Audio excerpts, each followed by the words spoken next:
మన రక్షకుడైన యేసుక్రీస్తు నామంలో అందరికీ వందనాలండి. ఈరోజు దేవుని మాటలు ప్రకటన గ్రంథము 3వ అధ్యాయము 19వ వచనము. నేను ప్రేమించు వారినందరినీ గద్దించి శిక్షించుచున్నాను గనుక నీవు ఆసక్తి కలిగి మారు మనస్సు పొందుము. దేవుని బిడ్డలారా, మనమందరం మన హృదయానికి గద్దింపు మాటను ఇష్టపడటం, ప్రేమించటం నేర్పిద్దాం. ఎందుకంటే దేవుడు ఆయన ప్రేమించే వారందరినీ గద్దిస్తూ ఉంటాడు. ఆ సమయంలో మన హృదయము గనక లోబడకుంటే మనము దేవునికి దూరం అవుతాం. అదే మనము హృదయానికి గద్దింపు మాటను ఇష్టపడటం నేర్పిస్తే మనం మారు మనసు చెందుతాం. అప్పుడు దేవునికి దగ్గర అయిపోతాం. దేవుని బిడ్డలారా, గద్దింపు మాటనే కాదు, శిక్షను కూడా ప్రేమించేటట్టు మన హృదయానికి నేర్పిద్దాం. ఎందుకంటే దేవుడు ప్రేమించేటప్పుడు శిక్షిస్తాడు కూడా.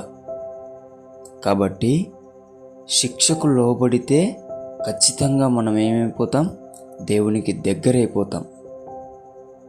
దేవుని బిడ్డలారా, గద్దింపు మాటను ప్రేమించేటట్టు, శిక్షను కూడా మనము ప్రేమించేటట్టు మన హృదయానికి గనుక నేర్పిస్తే, దేవుడు మనల్ని ప్రేమిస్తున్నాడు కాబట్టి గద్దించినప్పుడు, శిక్షించినప్పుడు దేవునికి దూరం కాకోకుండా దేవునికి దగ్గర అవుతాం.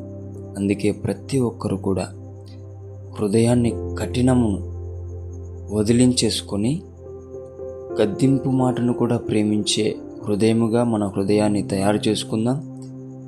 శిక్షకు కూడా లోబడే విధముగా మన హృదయాన్ని తయారు చేసుకుందాం.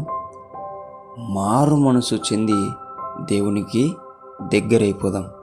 దేవుడు ఈ మాటలను దీవించునుగాక. ప్రార్థించుకుందాం. యేసయ్యా, నీకు వందనాలు, స్తోత్రాలు ప్రభువా.